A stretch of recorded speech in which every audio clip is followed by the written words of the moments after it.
नित्य शिरोमणि प्रवचनमाला में आप सभी एक साधक की जीवन यात्रा को सुन रहे हैं।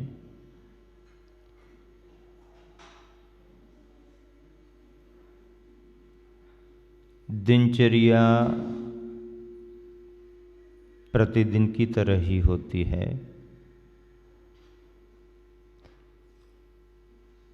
क्रियाएं अपने अनुरूप ही होती हैं,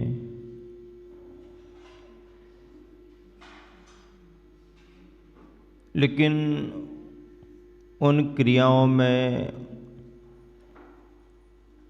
उन चर्याओं में बोध नया नया मिलता रहता है। आचार्य श्री महाव्रतों का पालन करते हैं,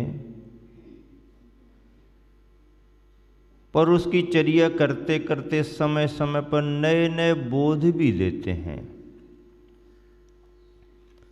समितियों का पालन करते हैं। समितियों के पालन में कई बार ऐसे ऐसे प्रसंग बन पड़ते हैं जो शास्त्र की परिभाषाओं से भी ज़्यादा प्रेरणा दे देते हैं। षड आवश्यकों का पालन करना, अपने अन्य आवश्यकों का पालन करना, तो ऐसी चर्याएं एक साधक जब अपने जीवन में अप्रमत्त होकर के करता है तो उसे देख करके ऐसा लगता है कि जो शास्त्रों में पढ़ा है वो उनमें दिखाई दे रहा है, और ऐसा भी लगता है कि जो उनमें दिखाई दे रहा है वही शास्त्रों में लिखा है। रविंद्र जैन ने वो पंक्तियां जो गाई थी वो बार बार याद आती हैं, गुरुवर आचार्य से के चरणों में समर्पित करते हुए। गीतकार संगीतकार रविंद्र जैन, शास्त्रों में सुने थे जैसे, वैसे ही देखे मुनिवर, ओजस्वी परम तपस्वी उपकारी विद्यासागर। एक समय था जब हम सुनते आ रहे थे, शास्त्रों में पढ़ते थे, लेकिन जीवंतता प्रदान हुई है इस युग में तो इन्हीं आत्मार्थी साधकों के द्वारा। आचार्य कुंद कुंद स्वामी की परंपरा, अनेकानेक आचार्य, आचार्य कुंद कुंद स्वामी के पहले भी अनेकानेक आचार्य हुए हैं, बड़े बड़े आचार्य हुए हैं। गणधरों से परंपरा आगे बढ़ी है, गणधरों की परंपरा तीर्थंकरों से जुड़ी है। अनेकानेक आचार्य होते रहे, धरशयन, पुष्पदंत, भूतबली, गुणधर, नागहस्ती, आर्यमंशु, यति वृषभ आदि आदि कुंद कुंद स्वामी मूल संघ के संस्थापक हुए हैं। इतना श्रेय हम सब ने कुंद कुंद स्वामी को दिया कि मंगलम भगवान वीरो मंगलम गौतमोगणि मंगलम कुंद कुंद आर्यो कह दिया। उसके पहले भी बहुत आचार्य हुए हैं, उनका नाम जोड़ देना चाहिए था, उनका नाम आना ही चाहिए था, आना चाहिए था। वो सभी आचार्य हमारे लिए प्रणम्य हैं, वो सभी आचार्य हमारे लिए वंदनीय है, क्योंकि प्राचीन है, प्राचीनतम है। लेकिन जिस समय दिगंबर परंपरा लड़खड़ा रही थी और श्वेत वसनधारियों का प्रभाव बढ़ने को था, शैथिल्य शिथिलाचार चरम पर पहुंच रहा था,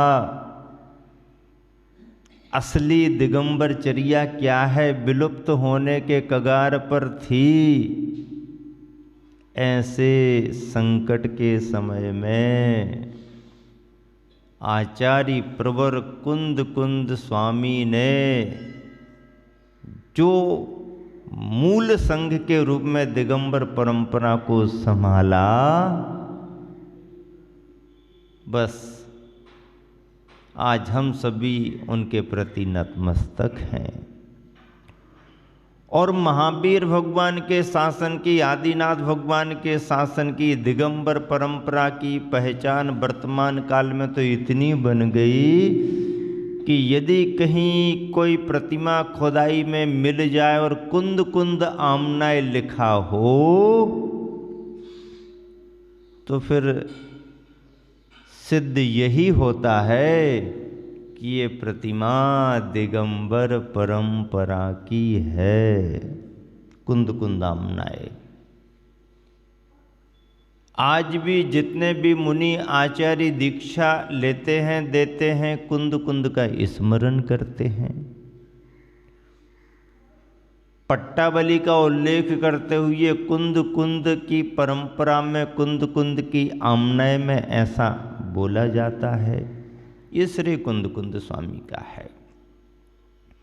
तो ऐसे आचार्य कुंद कुंद की परंपरा को, उस निर्दोष श्रमण परंपरा को अनेकानेक आचार्य बढ़ाते रहे, बढ़ाते रहे, बढ़ाते रहे। उतार चढ़ाव भी आते रहे, आते हैं, उतार चढ़ाव भी आते रहे, परेशानियां भी आती रहीं, शिथिलताएं भी बढ़ती गईं, मत मतांतर होते गए, लेकिन उसके बावजूद भी दिगंबर परंपरा आज तक चली आ रही है। इस युग में आचार्य शांति सागर जी, वीर सागर, शिव सागर, धर्म सागर, देशभूषण आदि आचार्य महाराजों ने इस परंपरा को आगे बढ़ाया। गुरु नाम गुरु आचार्य ज्ञान सागर जी के माध्यम से हम सबके गुरुवर आचार्य विद्यासागर जी से हम सबको ये दुर्लभ परंपरा प्राप्त हुई है। ऐसे गुरुवर जहाँ विराजमान होते हैं,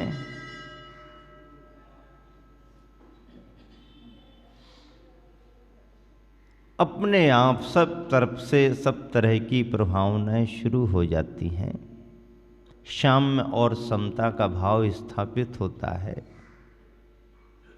चलते हैं तो मूलाचार दिखाई देने लगता है, बात करते हैं तो मूलाचार दिखाई देता है, पढ़ते पढ़ाते हैं तो मूलाचार दिखाई देता है।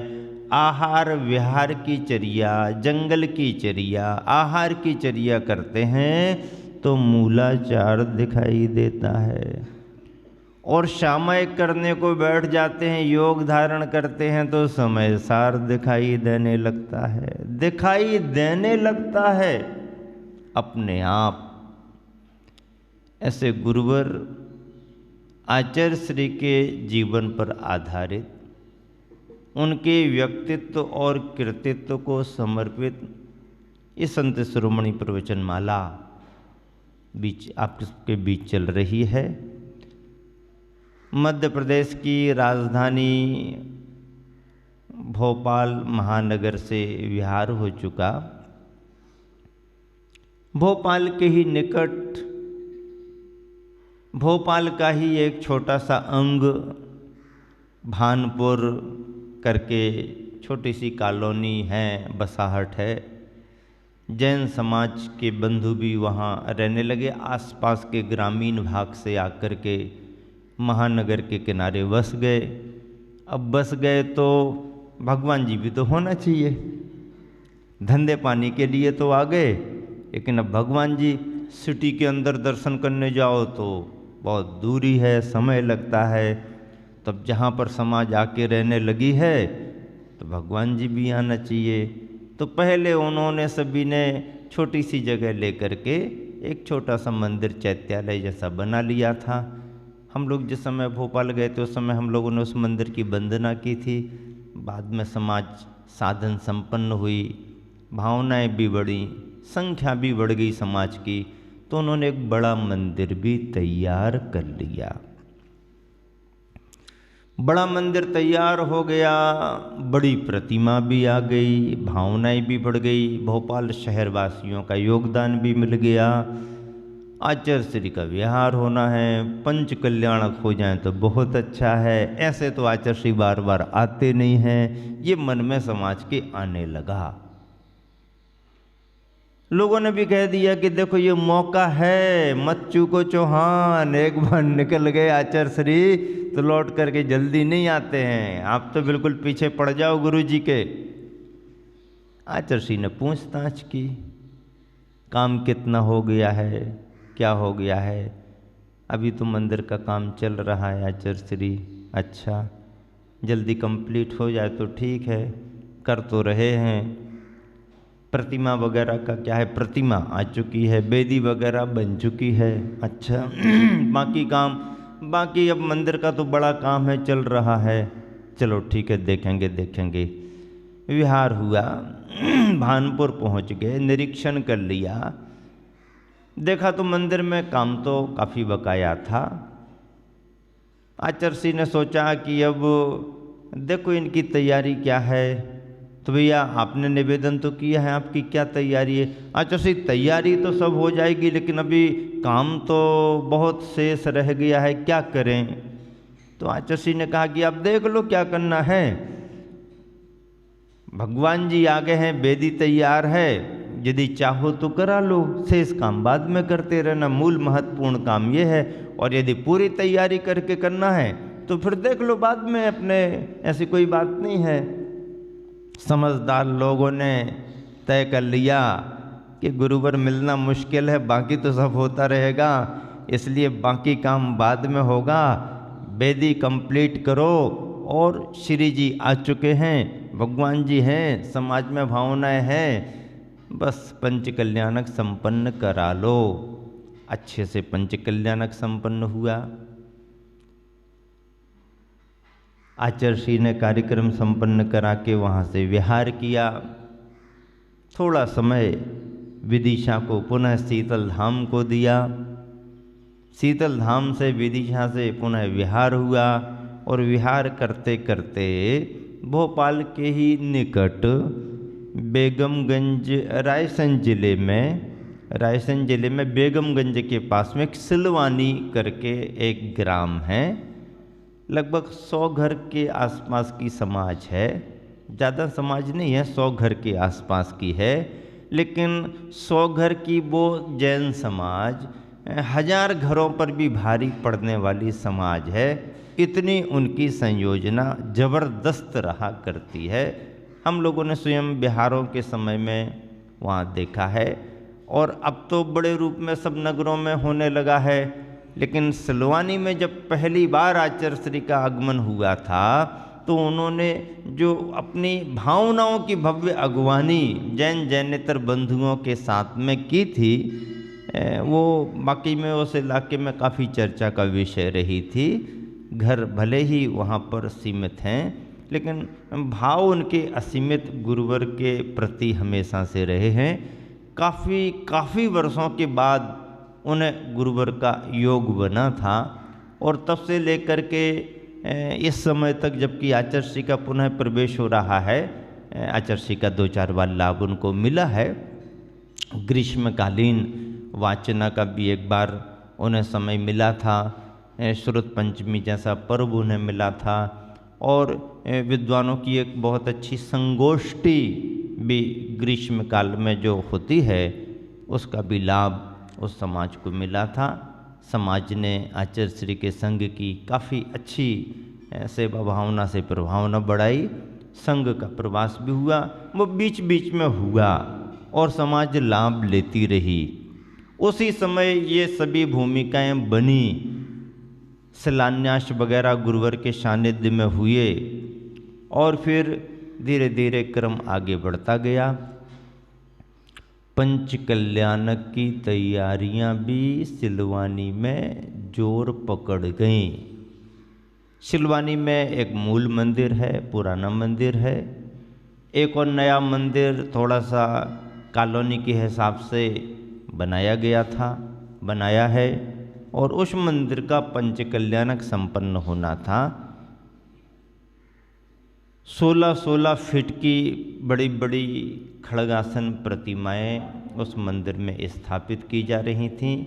वेदिका और वेदिका का कमल अलग और 16-16 फीट की बड़ी बड़ी प्रतिमाएं शांतिनाथ, कुंथुनाथ, अरहनाथ की, ये 3 तीर्थंकरों की त्रिवेणी वहाँ पर विराजमान होने को थी।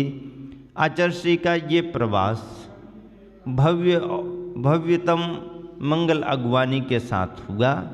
इस बार और बहुत बड़ी जोर शोर से तैयारियां समाज ने की थीं और आचार्य श्री का मंगल प्रवेश कराया गया। 39 दिन तक का प्रवास आचार्य श्री का इस बार रहा।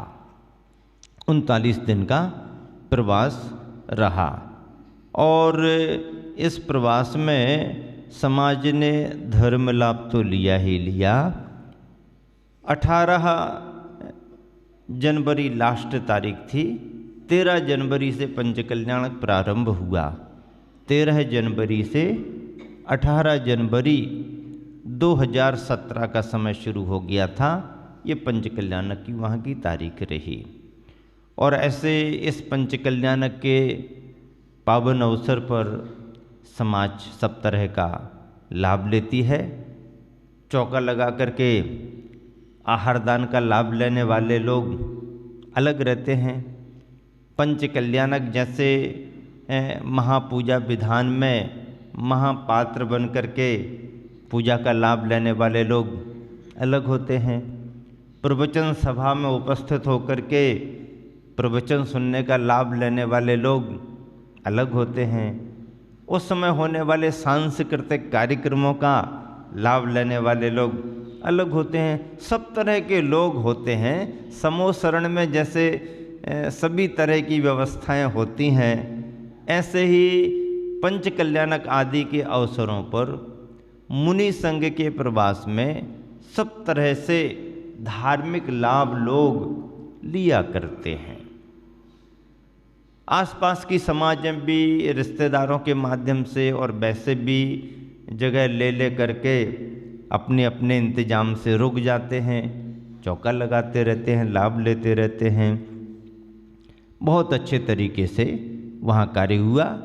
सिलवानी समाज को संगठित रखने में एक बहुत बड़ी भूमिका देवेंद्र सिंगई जी परिवार की है। वो वहाँ के अध्यक्ष काफ़ी वर्षों से हैं, अभी भी हैं।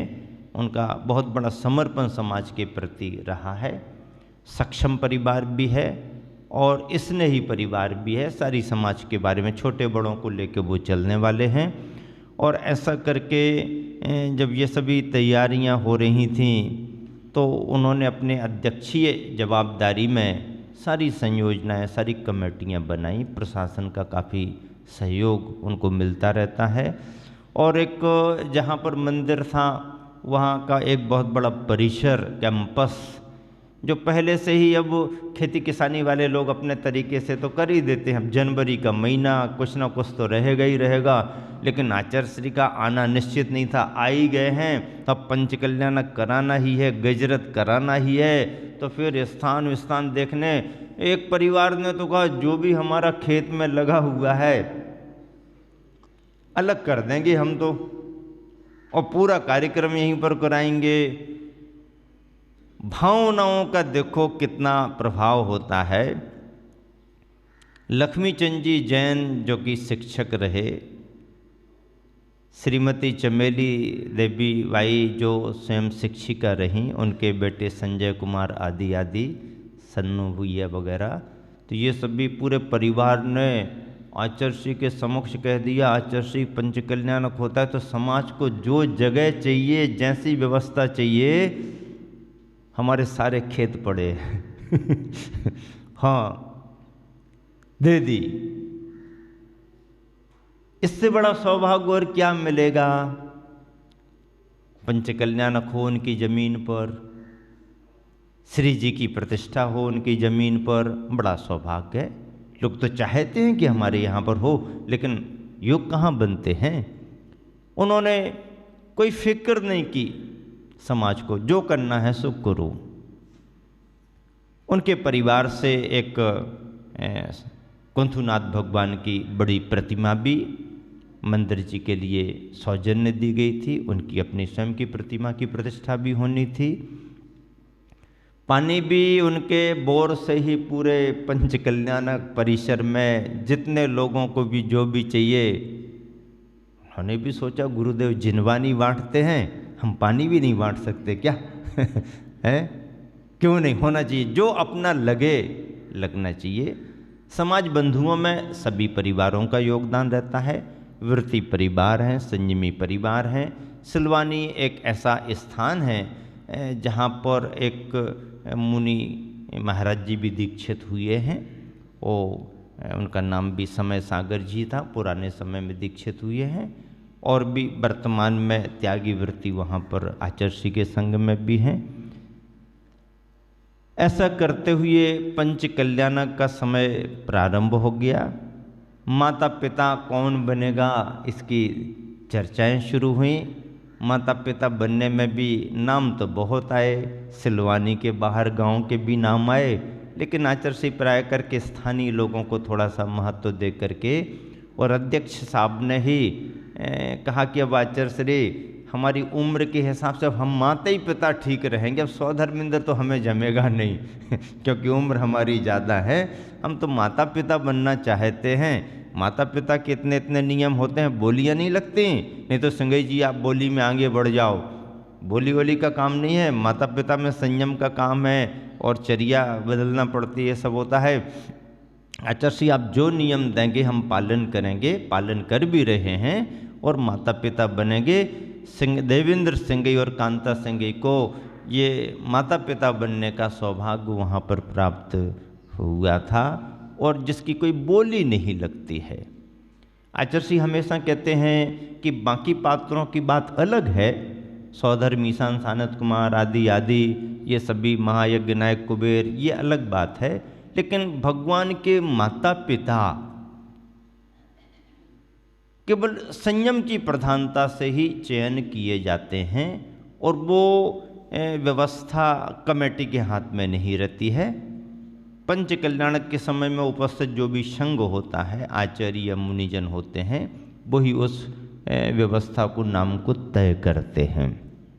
और ऐसा करके माता पिता का आशीर्वाद उन्हें मिला। लेकिन इसके बावजूद भी उनके मन में इतना भाव आया कि मैं तो माता पिता बना हूँ, लेकिन ऐसा नहीं, अपने बेटे को सौधर्मिंद्र बनाएंगे, बोली कितने की भी क्यों न जाए, बोली छोड़ेंगे नहीं छोड़ेंगे नहीं। और उन्होंने बढ़ चढ़ करके भाग लेते हुए अपने बेटे अमित सिंगई के लिए सौधर्मिंद्र बनवाया। यह भी उनका द्रव्यदान का बहुत बड़ा समर्पण उस कार्य में रहा। राजा श्रेयांश सोमप्रभ भी बोली से तैयार नहीं होते, आहार दाता होते हैं। आहार दाता के लिए बोली का कोई सवाल नहीं होता। आहार में आर्थिक कोई अनुबंध नहीं होता कि हम आहार करने को तुम्हारे यहाँ आएंगे तो तुम्हें इतना देना पड़ेगा, नहीं, ये कोई दिगंबर जैन साधु की चर्या में ये कुछ नहीं है। इसलिए राजा श्रेयांश की भी बोली नहीं होती है। बोली में तो कोई भी बोली ले लेगा, अब पात्रता उसकी है कि नहीं, नियम उसके हैं कि नहीं, ये कौन देखता, नहीं, वो नहीं। तो राजा श्रेयांश को भी मनोनीत करना पड़ता है, चुनना पड़ता है, उसकी पात्रता को देख करके बात करना पड़ती है और वो भी मुनि संघ पर ही आधारित रहता है, वो समय किसको चुने। हाँ, ये बात अलग है कि आहार दान का अवसर यदि किसी परिवार को मिल जाए तो उसकी खुशी में खुशी में वो क्या देना चाहता है, कितना देना चाहता है, वो बात अलग है। कल आप देख रहे थे ना, खुरई महानगर है मध्य प्रदेश के सागर जिले में, खुरई लाइव टेलीकास्ट है, सभी देख रहे थे, सुन रहे थे।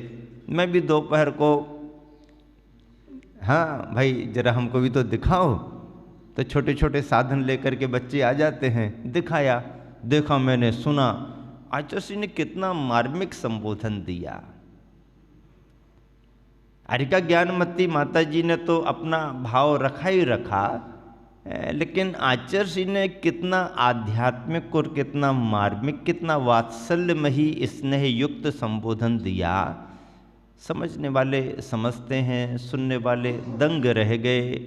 प्रभावना और प्रसन्नता का कितना वातावरण बना। यही विशेषता तो आचार्य श्री की है। और इसलिए मैं बार बार गुरुवर के बारे में कहता हूँ। मैंने गुरु गरिमा शतक में आचार्य श्री के संदर्भ में, शतक आचार्य श्री पर लिखा है गुरु गरिमा शतक, उसमें 2 पंक्तियां इस तरह की लिखी। कई ग्रंथों को लिख करके भी ये गुरु निर्ग्रंथ कहाते हैं। क्या? कई ग्रंथों को लिखकर भी ये गुरु निर्ग्रंथ कहाते हैं, और निर्मोही होकर के भी ये सबको मोहित कर जाते हैं। स्वयं में निर्मोही हैं लेकिन मोहित सबको कर जाते हैं। माता जी जितनी कल्पना करके नहीं गई होंगी, उससे ज़्यादा प्रसन्नता का अनुभव उनको हुआ। रविंद्र जी जो उनके साथ में हैं, स्वयं इस संयोजना में रहे। उनका अपना निजी भाव भी था कि गुरुवर आचार्य श्री की वंदना माता जी को मिले। उन्होंने अपना संपर्क किया था। आचार्य श्री तो सहज आशीर्वाद सभी को देते हैं, और इस तरह से आचार्य श्री का अपना व्यक्तित्व समस्त बातों से ऊपर उठा हुआ है। 2 बिंदु आचार्य श्री ने बहुत प्यारे रख दिए, जिसमें सारा सार समाहित हो गया कि कुछ बातों को गौन कर देना पड़ता है और कुछ बातों में अपन को मौन रहना पड़ता है। 2 शब्द आपने पकड़े हों तो पकड़े हों। अपन तो बहुत बारीकी से एक एक शब्द को पकड़ते हैं, और आचार्य श्री ने कितना सार गर्भित सामाजिक व्यवस्थाओं में बहुत सारी मान्यताएं होती हैं, मत मतांतर होते हैं। घर के 5 सदस्य भी एक रूपता में नहीं चल पाते हैं, इतनी बड़ी समाज है, भिन्न भिन्न विचारधाराएं हैं, भिन्न भिन्न प्रादेशिक पद्धतियां हैं। इन सभी बातों में ये सब गृहस्थ के काम हैं। अपना काम तो वीतरागता की पुष्टि होना चाहिए, अहिंसा की स्थापना होना चाहिए। अहिंसा और वीतरागता जैसा तत्व ही श्रेष्ठतम जिन शासन का तत्व है, और ऐसे तत्व की पुष्टि में ही मुनि समाज को उत्सुक रहना चाहिए, और ऐसे ही तत्व की पुष्टि में भव्यात्मा समस्त धर्मात्माओं को आगे बढ़ना चाहिए। ये संदेश तो हम लोग निरंतर देते ही देते हैं। आचार्य श्री ने अपने प्रिय संबोधन में, मधुर संबोधन में, मिष्ट संभाषण में, संबोधन में 2 शब्द कितने वजनदार और मार्मिक रखे कि किन्हीं किन्हीं बातों को गौन कर देना पड़ता है और किन्हीं किन्हीं परिस्थितियों में मौन रहना पड़ता है। हम मौन हैं इसका मतलब ये नहीं है कि हम उस मान्यता के पोषक हैं। मौन इसलिए भी है कि कहने में क्षोभ विक्षोभ होते हैं, लोग सहमत भी नहीं होते। समय आने पर अपनी बात अच्छे तरीके से पूरी रखना, सच्चाई से रखना, वहाँ मौन रहने की ज़रूरत नहीं है। लेकिन कभी कभार कुछ बातों को टाल देना पड़ता है, उससे और बड़े बड़े काम भी हो जाते हैं। इस तरह से गौन और मौन का संदेश अपने आप में है। इसका मतलब है हमेशा मौन ही रहना चाहिए, ऐसा नहीं है। समय आने पर तो अपनी शास्त्रीय भाषा में सारे सिद्धांतों को रखना भी चाहिए, गुरुवर रखते भी हैं, लेकिन हर समय पर हर चीज़ को रखना उचित भी नहीं रहता है। ऐसा फलितार्थ घटित इन सब बातों में होता है।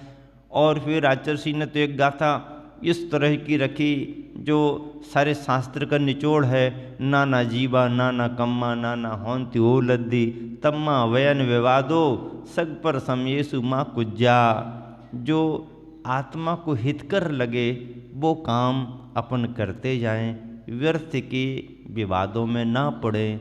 समय थोड़ा है, ऐसे थोड़े से समय में आत्मकल्याण के कार्य स्वयं करें और दूसरों को भी करने की प्रेरणा देते जाएं। वीतरागता का मुख हमारा धर्म है, अहिंसा का मुख हमारा धर्म है, राग द्वेष को बढ़ाने का धर्म नहीं है। मत मतांतरों को लेकर के ज़्यादा व्याख्याएं और खींचातानी करने का समय भी नहीं है। और फिर इन सब के बावजूद भी एक वीतरागता का जो तत्व मिला है, तो इस तत्व की पुष्टि में हम जितना संयम की ओर बढ़ सकें और जितना मिथ्यात्व और अज्ञानता मूढ़ताओं से बच सकें, यही हमारा श्रेष्ठ धर्म है।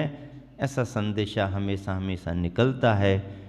हालांकि इतनी सारी बातें गुरुवर ने कल नहीं कही थी, ये तो मैंने प्रासंगिक अपने भावों से और एक सहज जो संदेश पब्लिक को होना चाहिए वो है।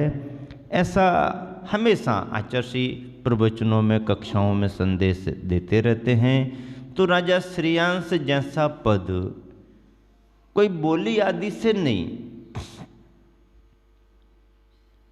आहार दान का लाभ मिल जाए तो उसके बाद में श्रद्धालु अपनी भावना से क्या लगाना चाहता है, क्या लुटाना चाहता है, अपने द्रव्य का क्या उपयोग करना चाहता है, वो उसके ऊपर है।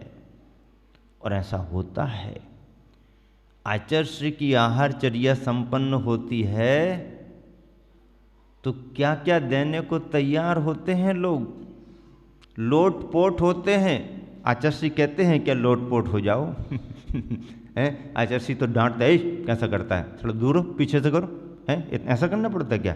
सावधानी रखो, देखो और कितने लोग खड़े हैं, वो ऐसा वैसा करने को तैयार है, ऐसा नहीं, पीछे से धीरे से दूर हो, देखो कितने सारे लोग खड़े, व्यवधान नहीं होना चाहिए, ऐसा करते थे। हम ये बोलना चाहते, हम वो बोलना चाहते, हम ये देना चाहते, महिलाएं अपने आभूषणों को उतार उतार करके हमारा इसमें लगा दो, हमारा उसमें लगा दो। कमेटी वाले खड़े हैं, कमेटी वाले, हाँ अम्मा जी लिखाओ नाम तुम्हारा, हाँ दादाजी क्या बोलना तुम्हारा, हाँ दादाजी क्या बोलना, हाँ बेटा तुम्हारी तरफ से क्या, कमेटी वाले करते रहते हैं। आचार्य श्री को कुछ करने की जरूरत पड़ती ही नहीं है, कहने की तो बहुत दूर की बात, उनको देखने और सुनने की भी फुर्सत नहीं रहती है, फिर भी लोग लगाते हैं, लुटाते हैं। कल कह रहे थे ना आचार्य श्री, देखो तो यहाँ पर कितना कितना मिल रहा है, एक एक दो दो ब्राह्मी सुंदरी बनाने को लोगों को कितनी चिंता करना पड़ती है। पंचकल्याणक है, एक एक दो दो एक एक ब्राह्मी सुंदरी बन जाएं, कौन बनेंगे कौन बनेंगे। और आचार्य श्री कहते हमारे पंचकल्याणकों में 50-50 60-60 ब्राह्मी सुंदरी बन जाती हैं बिना किसी को कहे। ये बुंदेलखंड की देन है ऐसा कह रहे थे आचार्य श्री। और क्या कहा कि चाहे चेतन और चाहे अचेतन गृहस्थ कुछ भी देता है, हमारे पास कुछ नहीं रहता। अचेतन का तो कोई काम ही नहीं है। आचार्य श्री ने शब्दों में कहते कहते कह दिया, हमारे पास कुछ नहीं है, रख करके चले जाओ, दे दो, जहाँ लगना वहाँ लगा दो, जिसका है उसको लगा दो, कुछ लेना देना नहीं, हमारे पास कोई बैंक बैलेंस नहीं है, ऐसा कह दिया आचार्य श्री ने। अब बताओ इसका मतलब और क्या है? बहुत बड़ी बात है, जोरदार बात है। कहने का मतलब ये है कि संत का स्वभाव सहजता का है और निष्प्रहता आचार्य श्री के स्वभाव में शुरू से ही है। निष्प्रहता, अलिप्तता, वही पहचान उनकी आज भी बनी हुई है। राजा श्रेयांश को युगादि पुरुष आदिनाथ मुनिराज को पहला आहार दान देने का सौभाग्य मिला। सिलवानी पंचकल्याणक में योग ऐसा बना कि जो पात्र राजा श्रेयांश बना उसका श्रेयांशी नाम था, श्रेयांशी नाम था।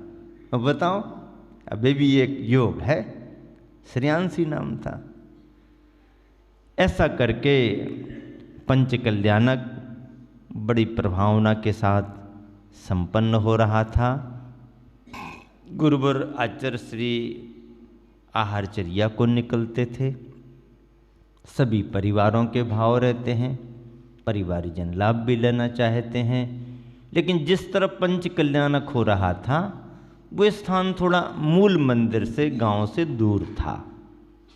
वहाँ वाले भी लोग चौका लगाते थे, भावना भाते थे, क्या करें कैसे करें, क्या करें कैसे करें, ऐसा विचार करते करते और अब उनको लगे शायद आचार्य श्री आ नहीं पाएंगे क्योंकि भीड़ भाड़ बहुत है। मेन बाजार वहाँ पर है, खूब सारे चौके वहाँ पर हैं, उतने चौकों को पार करके आचार्य श्री के इस तरफ आना कठिन जैसा लग रहा है। फिर भी प्रयास करो, अपना पुरुषार्थ करो, करते रहे। आचार्य श्री के ख्याल में था, क्योंकि जिन परिवारों का योगदान रहता है कार्यक्रमों में उनका ख्याल तो रखना ही पड़ता है। इतनी उदारता से समाज काम करती है तो उनको आशीर्वाद भी मिलता है। खास जन्म कल्याणक के दिवस पर, जबकि थोड़ा सा लोग अच्छे उत्साह से भीड़ भाड़ मनाते हैं जन्मोत्सव में, ऐसा दिवस था, तो उस दिन उनको और भी उम्मीद नहीं कि आज तो और भीड़ भाड़ है। तब भीड़ भाड़ है तो आज तो आचार्य श्री आ ही नहीं पाएंगे, लेकिन फिर भी तैयारी तो थी, आए आचार्य श्री तो अच्छा है। और ऐसा करते हुए आचार्य श्री जैसे ही मंदिर से निकले, सब छोड़ते छाड़ते देखते हुए मुस्कुराते हुए बढ़ते बढ़ते बढ़ते बढ़ते बढ़ते और लक्ष्मी चंद जी संजय कुमार के परिवार को पड़गाहन करने का सौभाग्य मिल गया। आहार भी बहुत अच्छे से संपन्न हुआ। अगला दिन फिर चर्चा का विषय, अब किसके यहाँ आहार होगा, किसके यहाँ आहार होगा, किसके यहाँ आहार होगा। बड़ी तैयारियां, बड़ी भावनाएं, भगवान आज दीक्षा लेंगे राजपाट, राज दरबार, ये वो ऐसा वैसा। और अगले दिन मंदिर से निकले। ऐसा संयोग कम बनता है, जो संयोग बना उसकी मैं बात कर रहा हूँ। 5 दिन के पंचकल्याणक में एक दिन एक पात्र के यहाँ तो हो गए, लेकिन आज और किस महापात्र को मौका मिलेगा इस उम्मीद में लोग थे। लेकिन एक आज के दिन जो अवसर मिला वो कुछ अलग ही हो गया। ये तो बड़े बड़े पात्रों में बोली लेने वाले दान दाता आदि आदि सब हो गए, लेकिन अगले दिन जो क्रम बना तो जिस जगह बना वहाँ नन्ही देवरी से राजा राम जी आदि का परिवार आया हुआ था। ब्रह्मचारिणी बबीता सिमला दीदी वगैरह भी खड़ी थीं और उनकी बुआ का घर था। और ऐसा करके ज्ञानचंद जी साइकिल वालों का परिवार, और वहाँ पर सभी लोग खड़े हुए थे। अब संयमी परिवार का ध्यान आचार्य श्री पर चला गया, आचार्य श्री का ध्यान गया। और इतनी भीड़ में आते आते आते आते प्रयास तो सभी लोग करते हैं, भाव करते हैं, और आचार्य श्री ने संयम के क्षेत्र में आगे बढ़ने वाले त्यागी वृत्तियों का ध्यान रख करके अगले दिन दीक्षा दिवस था ना भगवान का, तो संयमी के यहाँ पर आहार होना चाहिए। तो त्यागी वृत्तियों ने पड़गाहन कर लिया। उम्मीद से परे काम हो गया। लेकिन संयोग क्या बना? संयोग ये बना कि आज जो यहाँ हुआ है और कल जो वहाँ हुआ था वो दोनों बहनें बहनें थीं, यानी साड़ू भाई के यहाँ आहार हो गया। ये और एक चर्चा का विषय बन गया, भैया इतने कम दिनों में ये कैसे योग बन गया कि पहले दिन जन्म कल्याणक पर लक्ष्मीचंद जी के यहाँ और दीक्षा कल्याणक पर ज्ञानचंद जी के परिवार में हो गया। ऐसा करके सभी लोगों ने आहार दान दिया। आचार्य श्री कभी कभी पंच कल्याणकों में दान दातार पात्रों को भी महत्व देते हैं और कभी कभी व्रती परिवारों को भी महत्व देते हैं। विधि तो ऐसी बात है कि वह विधि तो कभी कभार मन में विशेष भाव लेकर के जब ली जाती है तो फिर उसकी परीक्षा होती है। और सामान्यतया तो नवदा भक्ति ही विधि है, मूल तो नवदा भक्ति ही है। दाता के 7 गुण मिलें और नवदा भक्ति से यदि वह पड़गहन कर रहा है तो मूल आहारचर्या तो यही संपन्न, इसके आगे कुछ देखने की जरूरत थी नहीं। लेकिन अब पहले ही वाला चौका वाला कहे कि हम तो रोज ही कर रहे हैं नवदा भक्ति और सब कुछ है, तो फिर आगे क्यों बढ़ रहे हो? तो फिर कहेंगे नहीं भैया, अब एक दुकान हो गई तो अब दूसरी दुकान भी देखेंगे, तीसरी दुकान भी देखेंगे, है? जब सब बराबर तुम्हारे में है और सभी में है तो फिर तो देखेंगे। लेकिन मूल चर्या तो नवदा भक्ति से होती है। ये सामग्री जो गृहस्थ लेके खड़े मांगलिक होते हैं, हाँ इसमें भी कुछ विचार बना लिया जाता है कि ये हो या वो हो। लेकिन जब कभी विशेष रूप से ये विधि ली जाती है तो यह फिर एक सामान्य से भी मिल जाती है और कभी कभी परीक्षा भी हो जाती है। तो परीक्षा हो जाती है तो फिर परीक्षा देना भी पड़ती है। फिर अब ऐसा नहीं कि अब विधि तो ले ली है और मिल रही नहीं है तो अब फिर भागम भाग और परेशानी पर परेशानी, फिर यहाँ फिर वहाँ, फिर यहाँ फिर वहाँ, और जब तक विधि नहीं मिले तब तक नहीं। फिर इतना लंबा शास्त्र का कथन नहीं है। यदि विधि ले ली है, मिल गई तो बहुत अच्छी बात, और नहीं मिल पाई तो फिर ज़्यादा आना जाना, ज़्यादा इस चौके उस चौके में देखना, 2-2 4-4 बार चक्कर लगाना, फिर श्रावक पसीना पसीना हो रहा है, समाज पसीना पसीना हो रही है, और उससे भी ज़्यादा पसीना पसीना महाराज जी हो रहे हैं। तो ये कोई विधि जमती नहीं है।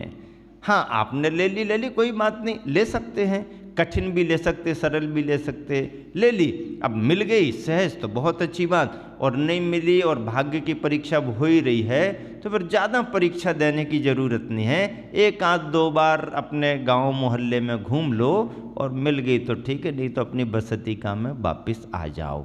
यही मूल विधान है और इसी में विधि का महत्व भी है। विधि का महत्व उतना ही है कि मिल जाए तो ठीक, अब मिल तो रही नहीं है, अब मिलाने में लगे हैं तो मिलाने में लगे रहेंगे तब तो फिर विधि का महत्व खत्म हो जाएगा। हाँ तो इसमें थोड़ा सा सावधानी और समझने की बहुत ज़रूरत होती है।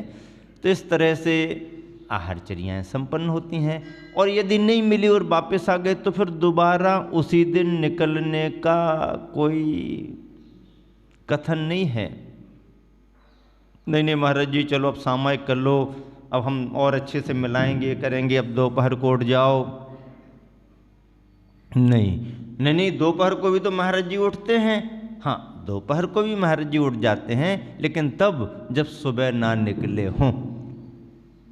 सुबह नहीं निकले हैं आहारचर्या को तो दोपहर को उठ जाएंगे। मान लो क्षेत्र की वंदना करने गए हैं, उतरने में पहाड़ से नीचे आने में विलंब हो गया, सामायिक का समय हो गया, सामायिक को बैठ गए, उसके बाद आहार कर लेंगे। विहार करते करते किसी स्थान पर नहीं पहुंच पाए, पहुंचने में विलंब हो गया, ठीक है भाई कोई बात नहीं, दोपहर को कर लेंगे। अस्वस्थता है, सुबह अनुकूलता नहीं है, दोपहर को।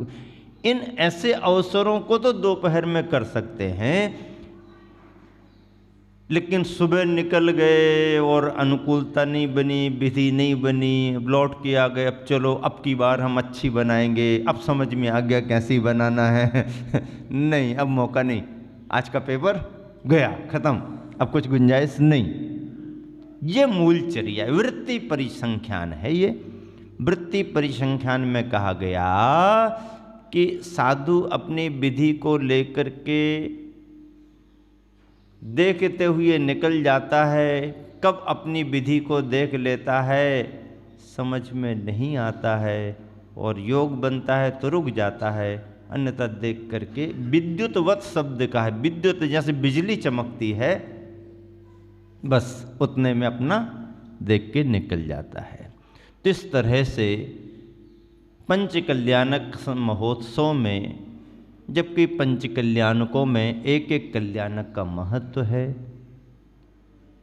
जन्म कल्याणक का अपने आप में महत्व होता है, जन्म कल्याणक के साथ दीक्षा कल्याणक का और भी महत्व बढ़ जाता है। दीक्षा कल्याणक तभी मनाया जाता है जब कोई मुनि प्रतिमा को निर्ग्रंथता प्रदान कर रहे हों। कपड़े वालों के द्वारा भगवान को दीक्षा दी जाए तो जमता नहीं है। पंच कल्याणक में मुनि महाराज ना हो तो प्रतिमा के संस्कार कैसे हों? तो क्या सभी जगह मुनि महाराज जी पहले भी होते थे? होते होंगे। नहीं होते होंगे तो जहां महाराज जी वहां प्रतिमा ले आओ, या महाराज जी को ले जाओ। महाराज जी के पहुंचने विलंब हो तो आप प्रतीक्षा कर लो।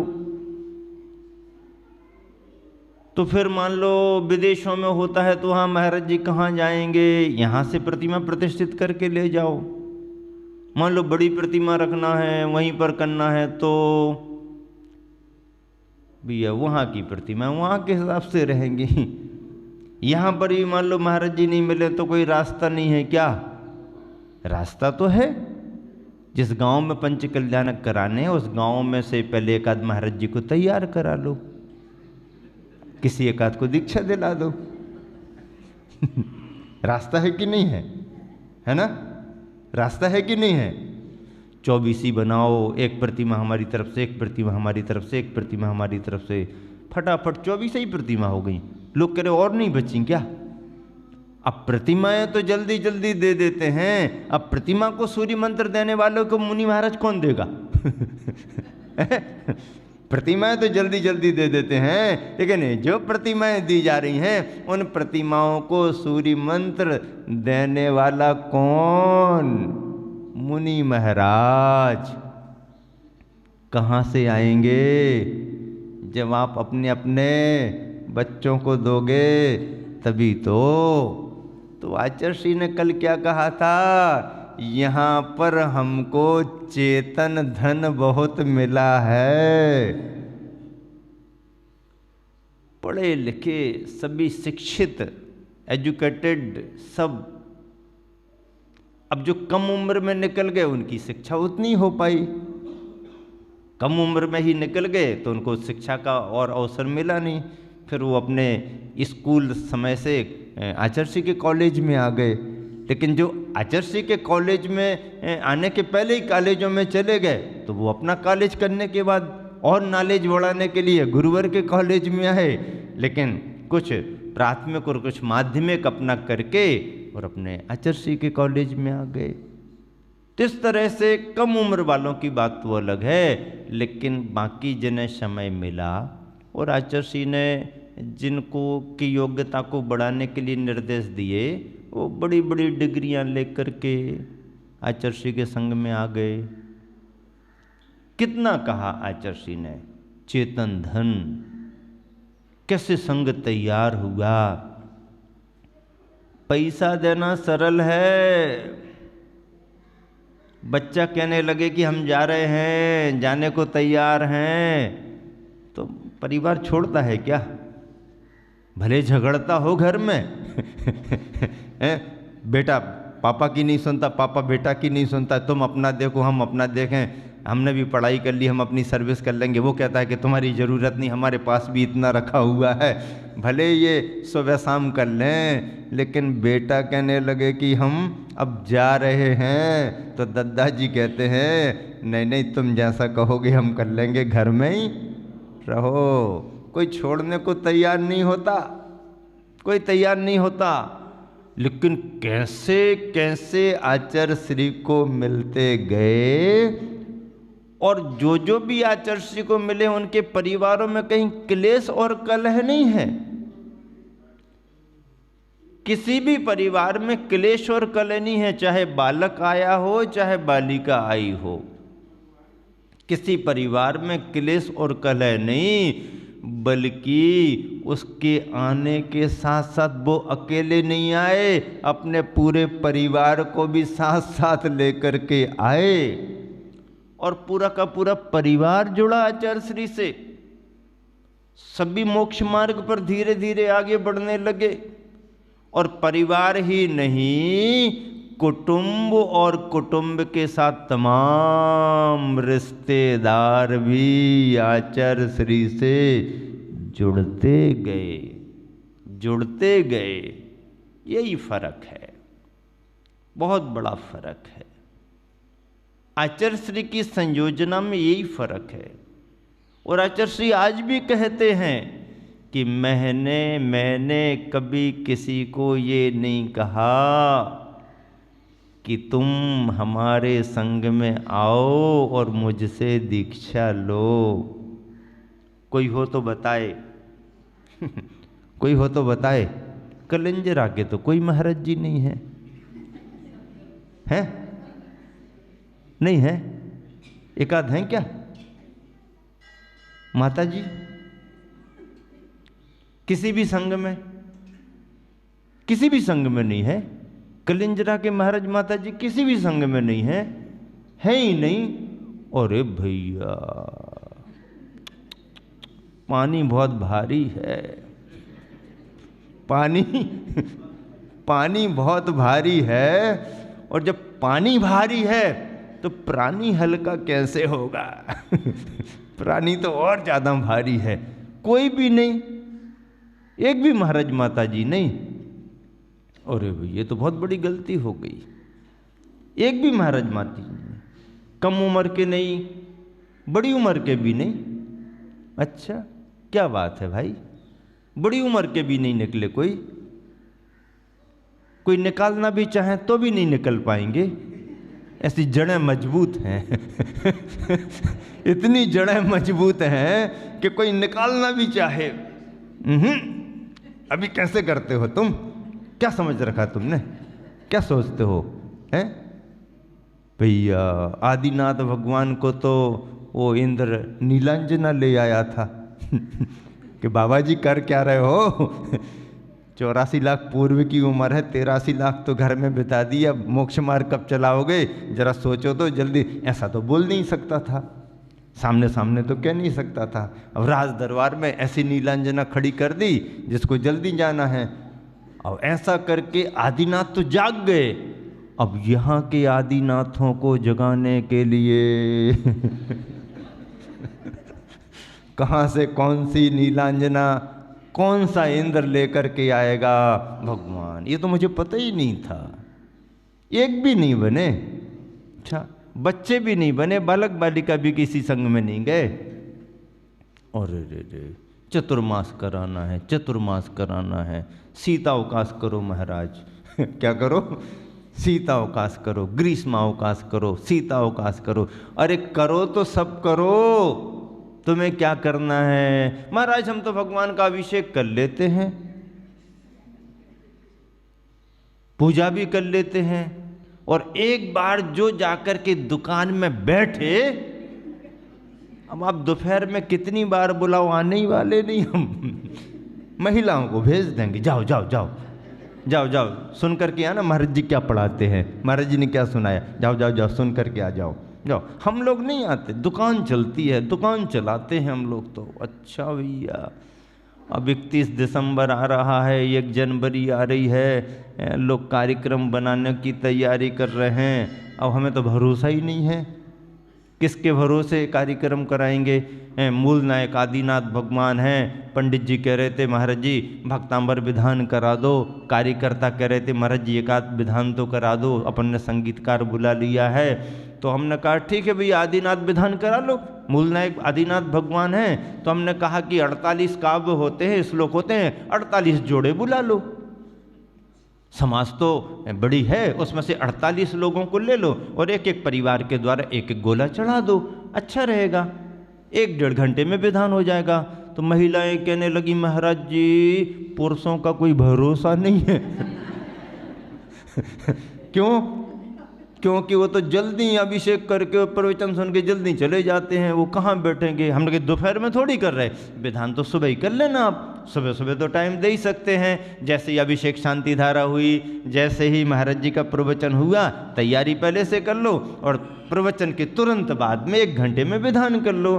तो विधान कर लो तो बोले महाराज जी आप ही प्रवचन में सुना देना, तो लोग तैयार हो जाएंगे। तो भैया हमारी भावना तो ये है कि इतनी बड़ी समाज में से आप तो 48 जोड़े कम से कम बैठो तो 1 घंटे का विधान तो करो। कोई बोली नहीं लग रही, कोई किसी को अनुबंध नहीं है, कोई दान पुण्य की चर्चा नहीं है, कमेटी व्यवस्था कर रही है। आप तो केवल खड़े होकर के अपना चढ़ा दो।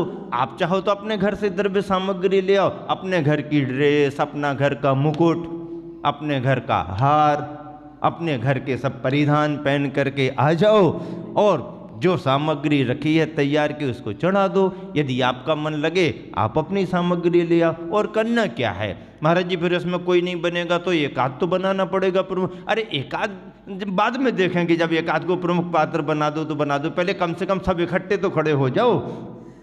ऐसा करके यदि 48 श्लोकों के लिए 48 परिवार केवल 1 घंटे के लिए मिल जाते हैं तो कुछ दुकान का बिगड़ने वाला नहीं है, बल्कि अपना बिगड़ा हुआ भाग्य सुधरने ही वाला है। जो आगे भी कुछ बिगाड़ होने वाला होगा शुभ कर्म से, वो बनने वाला है। तो ऐसा विचार कर लो और 48 परिवारों के द्वारा 48 गोले चढ़ जाएं तो बहुत अच्छी बात है। महिलाएं चढ़ा देती हैं तो वो तो महिलाएं तो रोज कर लेती हैं। 365 दिन विधान करने वाली भी महिलाएं हैं। वैसे तो 50% तुम्हारा धर्म वही कर लेती हैं, तुम्हारा धर्म वही कर लेती हैं। आप उनको सहयोग कर देते हो और वो तुम्हारी पूरे पूजा पाठ जाप सामायिक सब कर देती हैं, तुम दुकान संभालो। तो इतना उदारता से तो महिलाएं करती हैं, पर पुरुषों को लाभ। और फिर महाराज जी भी बार बार कहाँ मिलते, महाराज जी का सानिध्य भी मिला हुआ है। ऐसा करके यदि आप करते हो तो मैं समझता हूँ कि 1 जनवरी को, हालांकि अपनी दृष्टि से नया वर्ष नहीं है, फिर भी भावनाओं की दृष्टि से भी कि शुभ हो, मंगलमय हो, सभी के लिए अच्छा हो।